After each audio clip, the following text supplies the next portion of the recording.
I know there's a bit where it's like, while I'm in the gut, I won't stutter. Been through the testing, back my brother, different mother. Still a blessing. We all suffer, getting tougher. Realize no time for resting. We sit and wonder, then discover. That's how we progressing.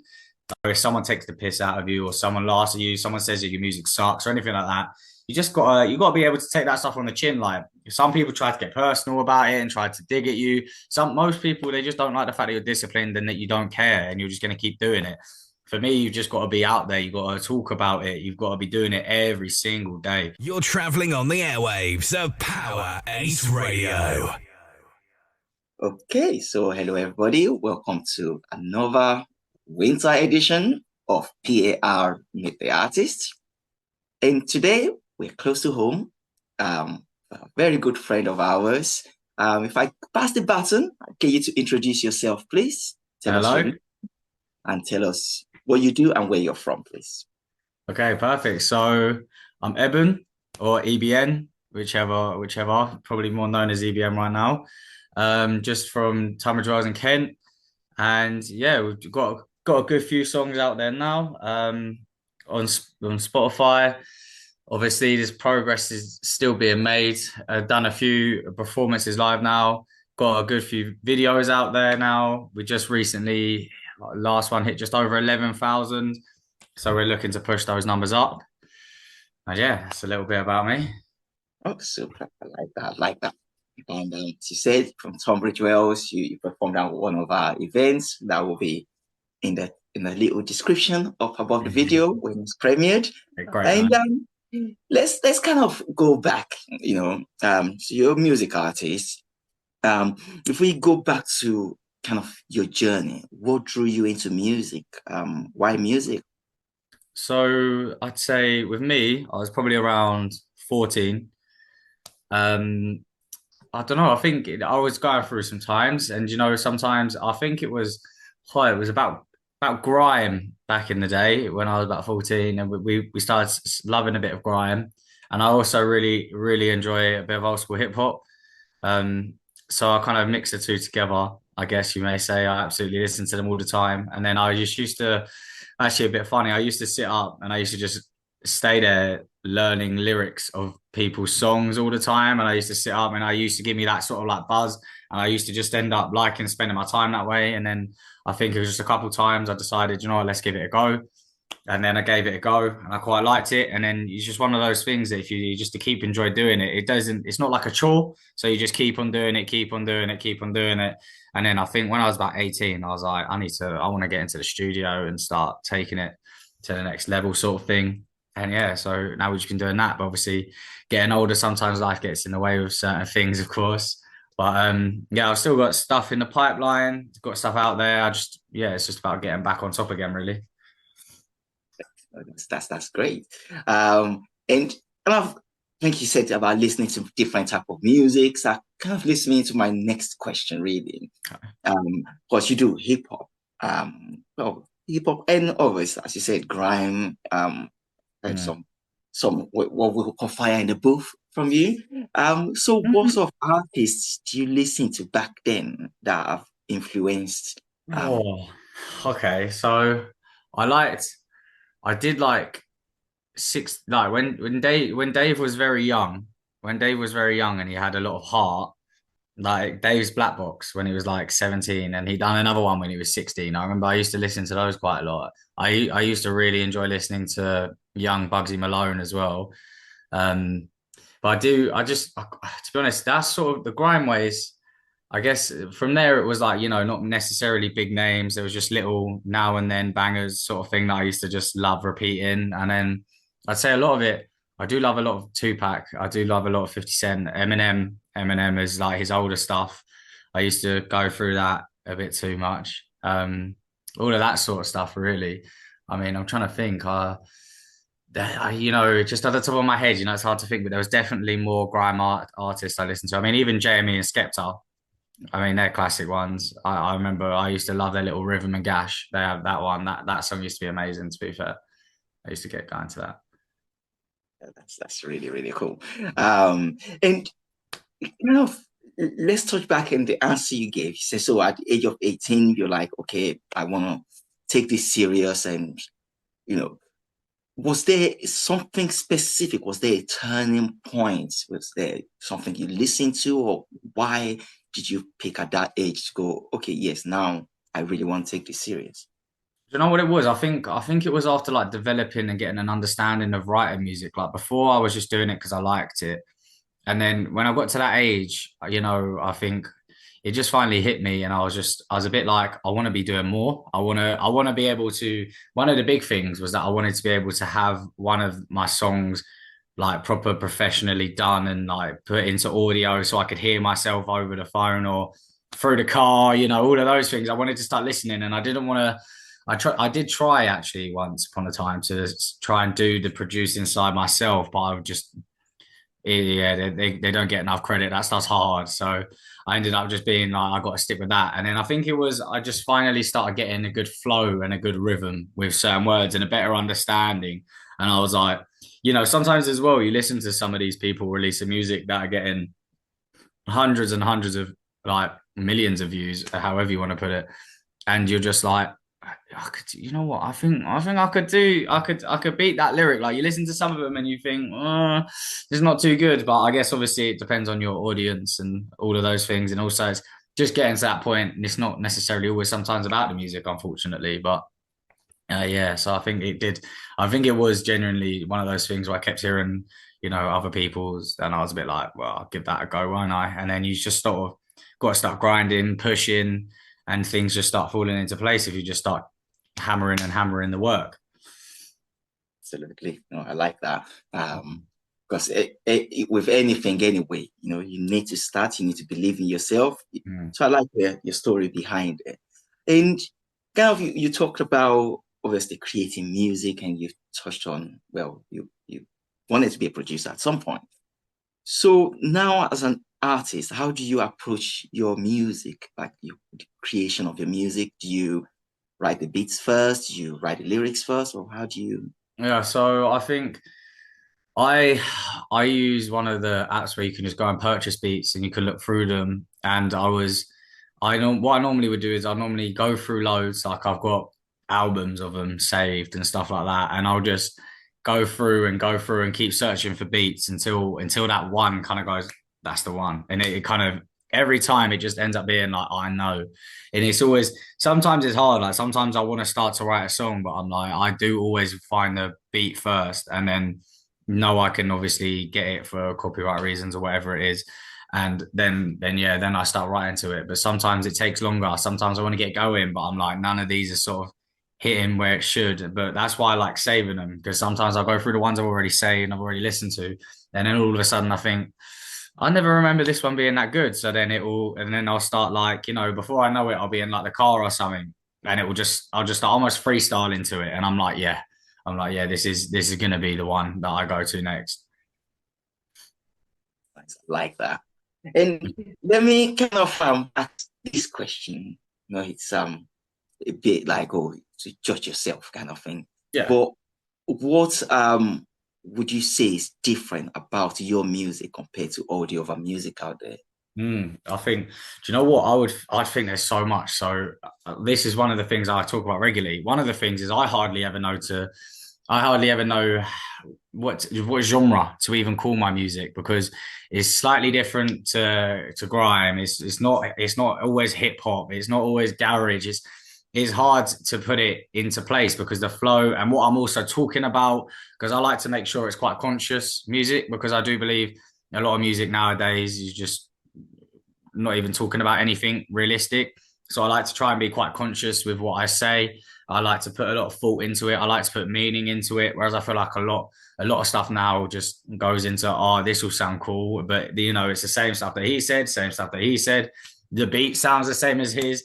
I think it stands out in that way because it's very different in that sense. Like, which is why it's quite hard if someone ever says like they say to you, what genre is your music that you're creating? And I'm like, I don't really know. That's why I've actually in one of the song that I actually performed on that night, one of the lyrics is not on this, not on that, need a new category because I don't know what category I'm even in because I'm not in drill, I'm not in hip hop, I'm not in grime, just sort of I don't know what even to call it half the time because of it.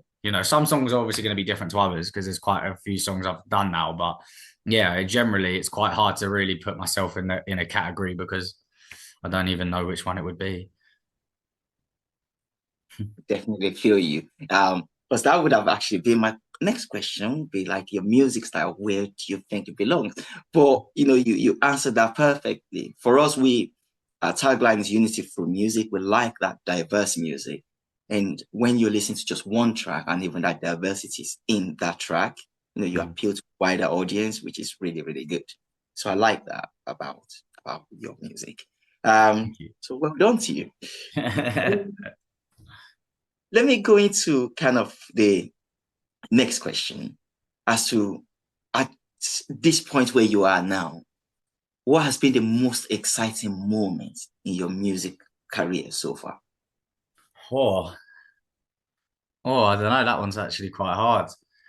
Um, I feel like excited is a word for it as well, because I feel like the big moments are always the moments that you don't want to do. They're always the moments that, it's similar. I was talking to actually one of my friends as a boxer. He says he always gets it. It's like you're always going to have your best fight. Is going to be a hard one. Is going to be one that you go into not knowing how it's going to go. Is going to be one that, the geezer could knock you out in the first round, but then you go in there, you have a good fight, you win, and that's going to be your best fight. But going into it, you know what I mean? You're not going into it thinking this is going to be a nice little jolly walk in the park. So when I would say my best music moment would be, I don't know, there's been quite a few odd times. I feel like the first time I did a music video once, a song that's okay, that I quite like, but yeah, but it was in a graffiti tunnel.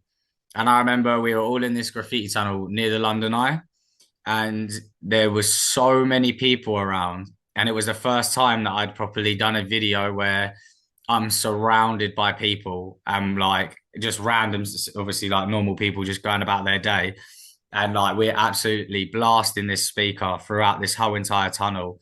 And I remember that one being a bit of a, oh God. But then afterwards, you walk away and you're like, oh my God, I've done that. It's the same as I've done a video with a background of the London skyline. The same thing. You've got people just going past, just staring at you, stopping to take time out of their day to just stare at you. And I feel like that was always a big one. I did also do a gig in Cricklewood in northwest London, and I remember that hit really hard because I remember obviously like say when I did the one with you, it was in my hometown. Everyone around me I know is comfortable, like I know yourself, and there's all of these different aspects to it. But when I remember I went out to that one, I remember thinking it's the first time I've done a live performance. I'm in an area where I have no idea who anyone is.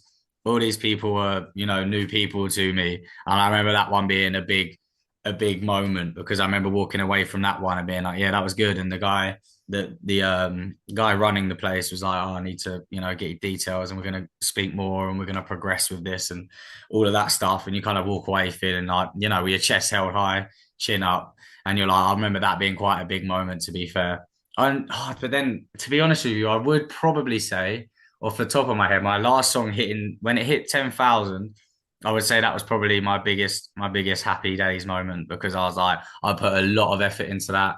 That was like 5 minute long song. I was in Harrow with the video, and every single line, I made sure every word, every line had some sort of meaning. It was flowing correctly. That one, I put a lot of effort into that. And I remember when I hit that 10,000, I think I was in Liverpool with my mate and we even had cigars out and everything. And yeah, I remember that moment hitting. That moment hitting was unreal, to be fair. And now it's just hit 11K not too long ago. And yeah, I've got to try and hit those numbers and increase them. Realistically, I want to hopefully look back at that and be like laugh. Do you know what I mean? Be like, remember those days, of course. Absolutely, absolutely. We can't wait to keep watching it progress. And do Definitely. you want to tell us what the title is and maybe give us a little a cappella version of it? Oh, what, that song? Hey, fire Okay, on. so that song that hit 10K, that's called Progression. It's spelled a bit funny because you can basically it's spelled with an apostrophe instead of the O. So you can say it two ways. It's either progressing with the apostrophe or progression. So it's kind of a little mix. So it looks a bit weird. So it's probably quite hard to find. But yeah, and I don't know what line in it would I say? I know there's a bit where it's like, while I'm in the gut, I won't stutter. Been through the testing, back my brother, different mother. Still a blessing. We all suffer, getting tougher. Realize no time for resting. We sit and wonder, then discover that's how we progressing. Like, yeah. Yeah. A little bit, That's a little bit. Yeah, all about progressing, man. no, no, that's really, really, really cool. And so that was released this year. Yes, yes, that was. I can't even remember when about. I think it was earlier in the year. It's been a few months now, but yeah, it was this year. Oh, super, super. I like that. I like that a lot. Like the flow. Yeah, It's all about those lyrical contents. As you said, most music nowadays is just blah blah blah, and a bit of drum here, or no even known lyrics. I don't fault them, but we prefer music that actually you go away from it and you're like, wow, it's a bit like Tupac used to do. yeah. And kind of let me ask you this, what I call my random question. That you've mentioned a lot of artists. So dead or alive, if you could do that one kicker show with any artist or band,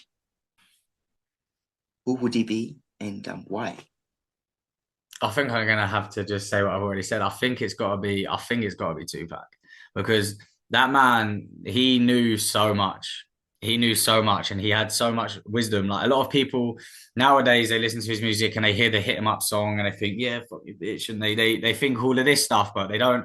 When you go into that man's lyrics and his songs that aren't necessarily the frontline ones that everyone remembers, and he has so many songs that are like so relatable, not necessarily in the sense that, I'm not out there shooting people and, doing all of these crack slanging and all of that stuff. But it was more, he rapped consciousness. And I would also just love to chat to him, and his energy is just, it was unreal. I mean, obviously I was dead before.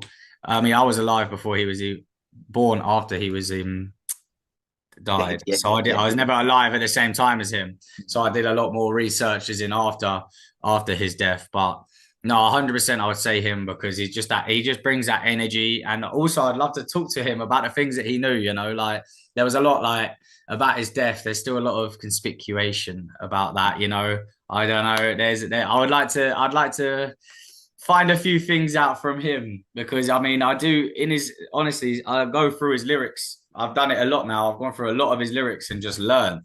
I think that man has a lot to teach in his music, and a lot of people never really looked at it that way. He taught an awful lot rather than just talking about like all about the shootings and the gangster stuff. Like it wasn't just about that. I mean, obviously he had a lot of it in it, but so much of his music was conscious. And yeah, I've got so many of his songs. Like not the year just come, the one before he was my top five. You know that Spotify thing that comes up. He was all five of them for me. He just has so many songs. Like any mood I'm in, that's a great way of putting it. Any mood, whether you're sad, excited, nervous, sad, whatever mood you're in, he's got a big song there for you, and I rate him a lot.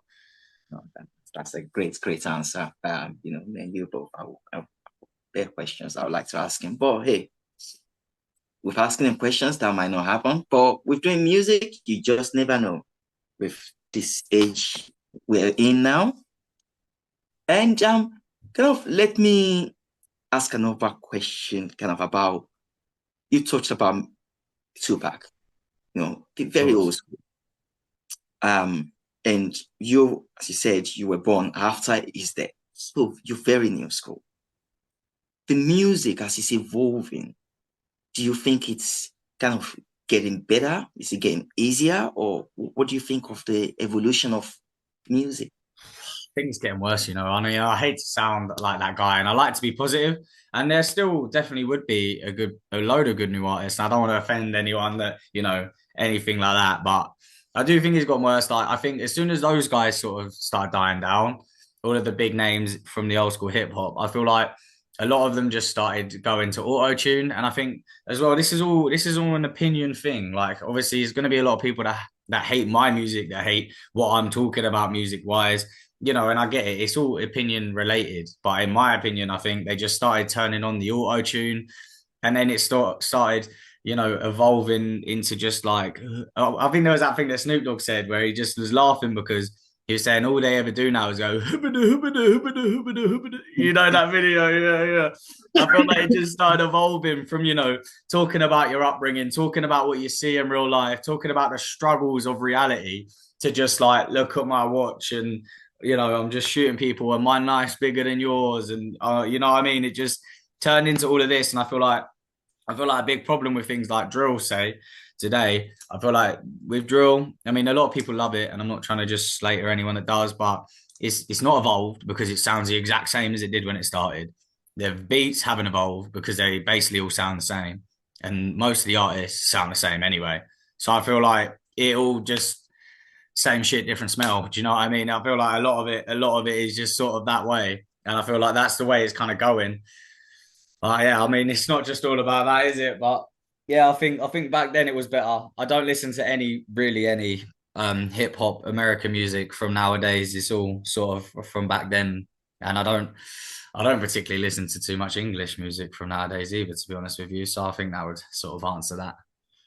No, absolutely. I feel you. I did an interview with Charles Wright. We did the song "Express Yourself," and that was kind of what he said basically. And he's from the older generation. Mate, He I've got said that on now my it's playlist, just, mate. yeah, it said oh, it's just metronome now. It's so it's yeah, from different eras, but you're saying the same thing. So yeah, I think that there's a message there. So music, musicians evolve, I suppose.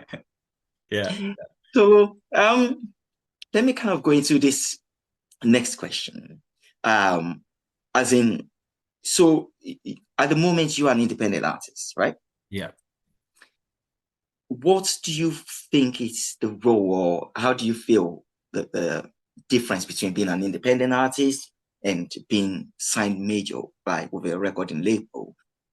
If you had the choice of both, you know, Well, that's hard, because I think ideally I think ideally I prefer to always just stay independent and be independent.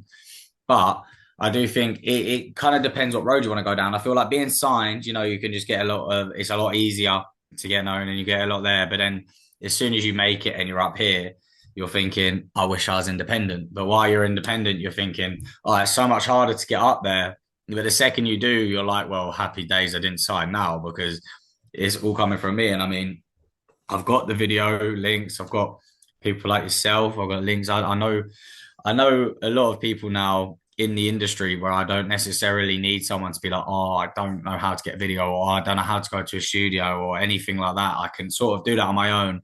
I mean, the promoting things is different. It'll be a lot easier with promotion and marketing and stuff like that. Obviously, if you were signed, I think being signed it would be a lot easier. I just think in the long run, it's all about the long run, long term vision, not for the short sighted. So I think it's kind of that. If you're wanting to make it easier, I'd say I'd like to get signed, but then I don't think that's necessarily what it's about, making it easier. well, I suppose it depends on who you are. And Mm. I like the day that you said that initially it's harder to get all that traction. It's harder to get your things out there. Whereas let's say somebody like Charles Wright is already got his own followers, so he can just go, yeah, I'll be independent.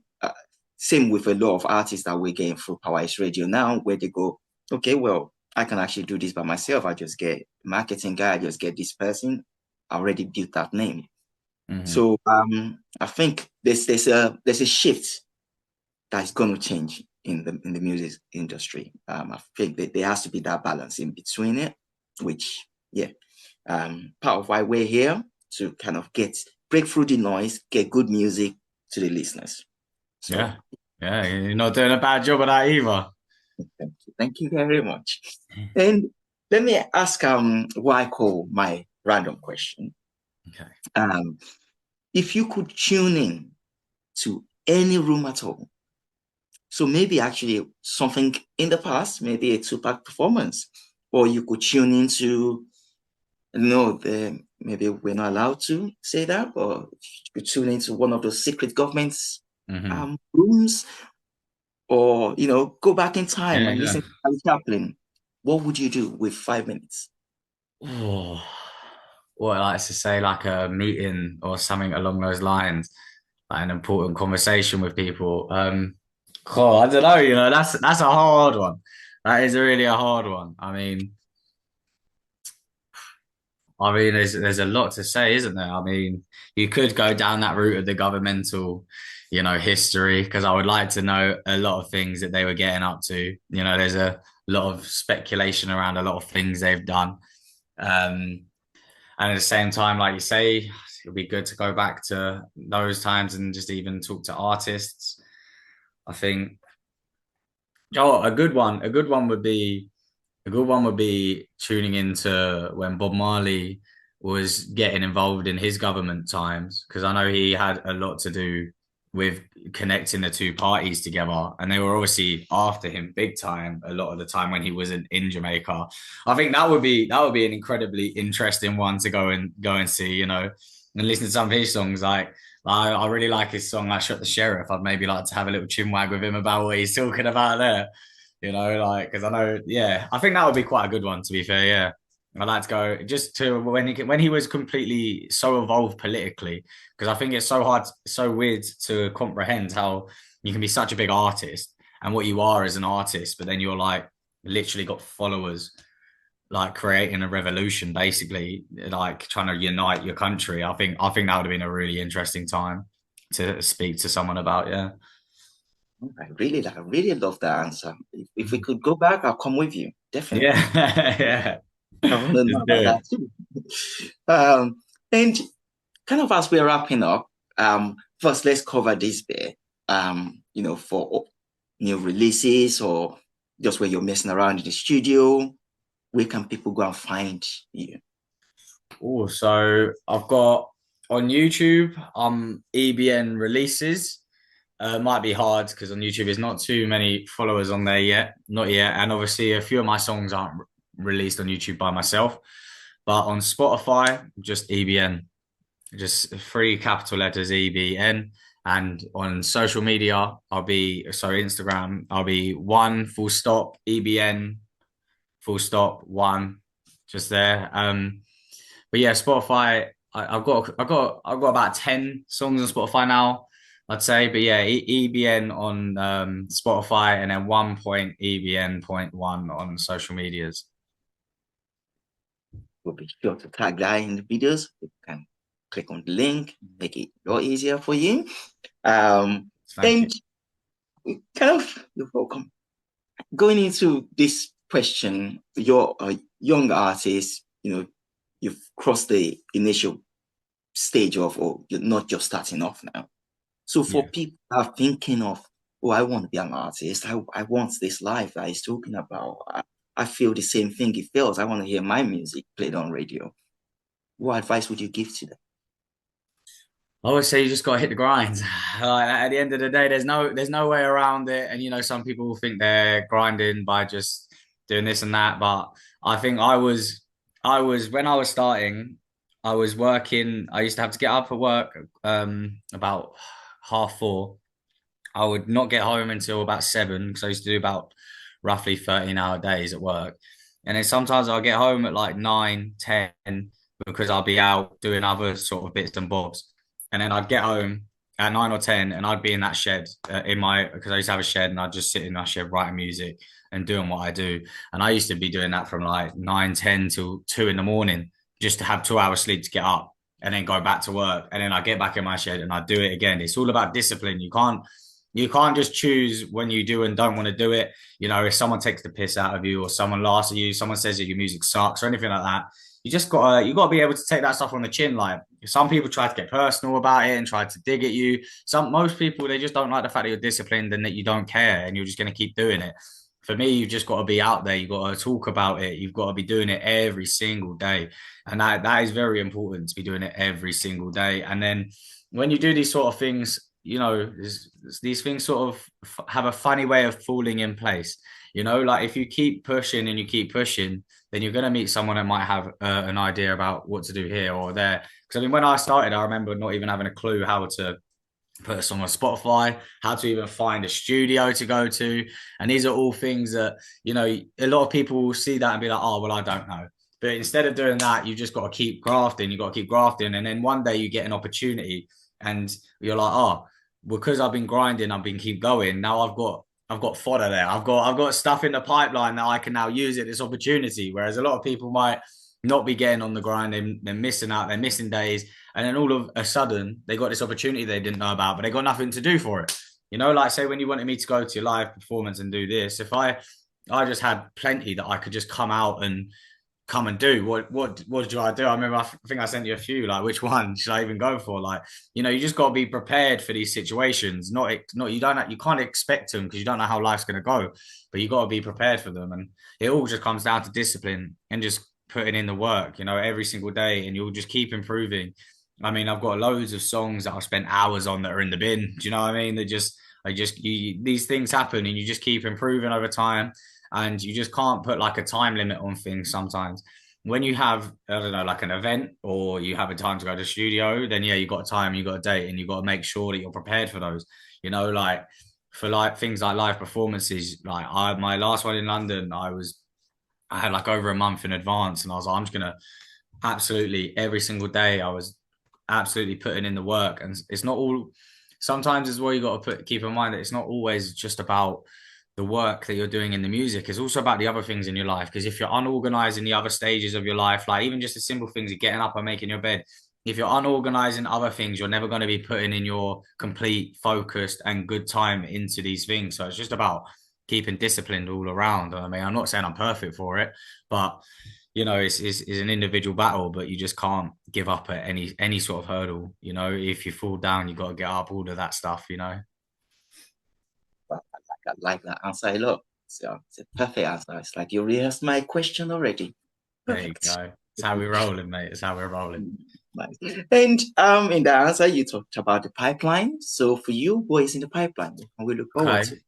So I do have a song that's actually video done, and I've actually had it for quite a while now. So I'm still debating whether it's to the standard that I'm happy with. But I also have two songs that are recorded that I'm figuring out who and where I'm going to go with releasing one, because there's a few little details that I need to get around. But that's going to be huge. I've got a massive one that I'm very excited about, and then I've also got another one recorded that will come probably soon. I'm just gonna get a video together. I'm more than likely going to be doing it in the new year now, but I've got to get a video for that one. And I've also got three more songs ready for the studio. So I've got to hit the studio up, and I've got to get on that. And it's just like we said about the other question. It's about when you got things like that and you know you need to do them, it's about doing them. And you Mm. actually just keep doing them and keep doing them. And it falls in place. But yeah, that's what I have to do. It's annoying because I've got some that I've had recorded and studio perfected and ready to rumble for quite a while now. But it's one of them, it's about finding the correct place to be releasing it, because I want it to drop properly, because that one I think is going to hit hard. And then there's another one that obviously as well that I like, but it's just not as much of a, I prefer the other one, the one that I was just talking about. But that one as well, yeah, I just got to get a video together for that one. I have some links that I'm going to speak to, but it's just about I'm figuring out how to what order to be doing it in, you know, whether I get, you know, those ones in a studio first or I go straight to releasing. But yeah, no, I've got in total probably about 5 to 7 songs ready to start getting onto. But yeah, I'll say that. But there's plenty in the pipeline to be getting on with. I'm not gonna lie. Like that a lot. It's gonna be busy next year, and we can't wait to hear all of these great things coming out from EBN. So any closing remarks from you? I don't know. Like, make sure to hear them. Make sure to be about to hear them. They're gonna be good. There's good things coming. There's good things coming, and I'd like to say thank you as well to yourself. Very welcome. Amazing as always. No, it's a pleasure having you on the show. It's a long time coming, and Yeah, long time. thank you for coming to.